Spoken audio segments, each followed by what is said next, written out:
My brother lost his job along with all his savings several months ago, and soon after he asked me if it would be okay if he and his wife stayed with me until they could afford their own place again. I hesitated at first, considering I only have a one-bedroom apartment, but according to them they had no other options, so of course I invited them over and bought a blow-up mattress for the living room. For the first month things were manageable, although admittedly cramped. Then my brother told me that sleeping on the mattress was giving him back pains. So he asked if he could buy a small double bed for the living room. The living room is by far the biggest room I have, so I told him that would be fine as long as there was still room for my couch, TV, bookshelves. The living room is also connected to my kitchen in an open plan style. So I reminded my brother to leave walking space around the bed. It's now been 2 months and things have gotten a lot worse. When they first moved in, I would still use the living room every day to unwind on the couch after work. Now whenever I go in, there's a strange vibe like I'm intruding.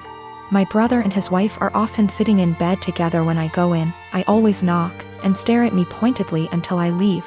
Sometimes when I sit down they will directly ask me for some alone time and say they would like the room to themselves. This came to a head yesterday when my sister-in-law messaged me with a timetable she'd made of when it would be a good time for me to use the living room. The timetable basically says that they will allow me into the room for an hour each evening, plus 20 minutes around meal times. I basically shut her down instantly and told her there was no way I'd be following the timetable since in the end it's my apartment. She sent me back a huge message with a dozen paragraphs about how my constant presence was ruining her marriage with my brother and they feel like they have no privacy. I tried to talk this over with my brother that night, but when I got home neither my brother //SIL were talking to me. So he's clearly just as pissed. Today an Amazon parcel arrived for my brother with a lock for the living room door, which I told him there's absolutely no way I will allow him to install. My brother says I'm creepy for wanting constant access to where they sleep and he's insisting on installing the lock anyway. My friend came to me yesterday at lunch with screenshots of my boyfriend's Tinder profile. The pictures were all old photos, so I confronted him immediately expecting to hear something like, "Yeah." I forgot to delete that. Which is cool. He denied being on Tinder at all and my friend suggested that she make an account, set it to his specifications, and see if he turns up. And there's his profile. So, this means that my boyfriend has been active on Tinder within the past 2 weeks. I confronted him with this and he changed his story. Now he's saying that his friend has been using his account. He shows me his phone and says, "Look, I have nothing to hide." And of course the app is deleted. So I take his phone, download Tinder, log in with his Facebook and see that he has been active, albeit infrequently. There was one girl that he tried to meet up with back in May when I was out of town. The girl gave him her phone number and even though he deleted whatever messages they exchanged, I still saw that he had her saved in his contacts. So that's about everything that I know. He either cheated on me or planned on cheating on me while I went out of town, and I'm sure this isn't the only time it's happened. This relationship is pretty much over. He is swearing up and down that it's not true. He doesn't use Tinder and he doesn't know this girl. I'm going crazy with how much he's outright lying. He seems so sincere, but I know what I saw. I can't listen to him deny this one more time. This blew up while I was away. I'm sorry I won't be able to respond to every comment. So I did some stuff that was kind of petty and stupid today. I made a fake Tinder account, matched with my boyfriend. And he starts messaging me and immediately asks me to meet him for a drink.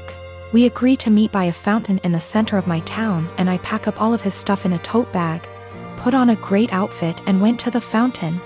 I stood kind of out of the way of the fountain in the shadows where I could watch the street that I knew he'd be arriving from. I was devastated, but I figured this way I could catch him without a doubt and end things quickly. All the time, he's messaging this girl on Tinder. But he didn't show up. 2 of his roommates did. We didn't speak, I don't know them well, but they watched me for a while. Figured out what was going on after a few more Tinder messages, and left quickly. So I wait a few minutes and I call my boyfriend and ask him where he's at. He says he's just gotten off of work and he's going to meet his roommate for a drink. I confront him with the fake Tinder profile and he's dumbstruck and furious with his roommate, who he swears up and down is behind all of this. I'm at home now, just emotionally exhausted and confused. Whatever is going on with his roommates is super sketchy and creepy. Up until this point my boyfriend and I had a great relationship. Really, no red flags anywhere. If I had already been suspicious that he was cheating, this would be a much easier break for me. The most recent message on his Tinder account, when I checked it yesterday, was sent to a girl he had matched with before we met. It said, "Would you want to meet up with my friend?" My boyfriend is the kind of person whose iPhone passcode is 0000. I wouldn't be surprised if his roommates did know all of his passwords. So, his Tinder account is still matched with my fake profile. To me, that indicates that he probably isn't the person operating the Tinder profile. If it were him, wouldn't he have blocked the fake profile immediately? A lot of people have said that he probably sent his roommates to check things out for him. I can't write that off entirely, but my gut says that it isn't true. I just don't think it's very likely. When it comes to his roommates, I'm very concerned that they have been using his profile to trick women into meeting with them. The fact that his profile hasn't been deleted makes me worry that my boyfriend is in on this. So that's about where I'm at right now. I'm worried that all of them are working together to, at best, scam women, at worst, assault them, and my boyfriend is at least passively involved. Either way, I feel some responsibility to do a little more digging. I am 20, female, have recently moved out of my mother's house for college. I enrolled in scholarship. The other night, my mother wanted her, my younger brother, and I to have dinner together. It's been a while since we've spoken, and I'm afraid this might happen again. We were having a nice night, the dinner was delicious, and honestly, we were all having a good time. Eventually, we got onto the topic of how things were when I was younger. I made the comment on how her behavior when I was younger made me feel like I missed out on a lot of things as a child. She disagrees, and tells me that I'm being dramatic, and that my childhood was perfect. Quote, "I was lucky to have a mom who cared as much as she did. My mother gave birth to me when she was 18. My father walked out when I was young, due to a personal conflict between the two. So, she raised me on her own until I was 7. She met a guy, and they ended up having a kid together, my younger brother. He was a golden child to my mom. His father was only a temporary item, as he left as well, soon after. Although the father of my brother was still visible in his life, I didn't have anyone to look up to as a father figure.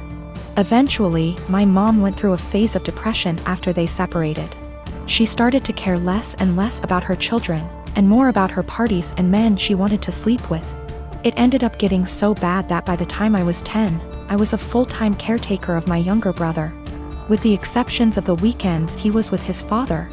I started to cook, clean, do everyone's laundry, and take care of everything outside of the boundaries of my home. From ages 13 to 15 I began missing out and losing good friends because I wasn't able to participate in any activity related to anyone else. I didn't get a car or a phone until I was 18, and even then I wasn't allowed to leave my house.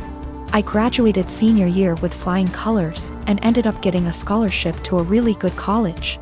I took this opportunity not only to focus on myself, but to also help my mother realize that I was not going to be around forever. When she found out I got the scholarship, she threw a fit and told me I wasn't allowed to leave my responsibilities here at home. I left a week after the conversation. I did make sure that my younger brother was safe with his second guardian at the time.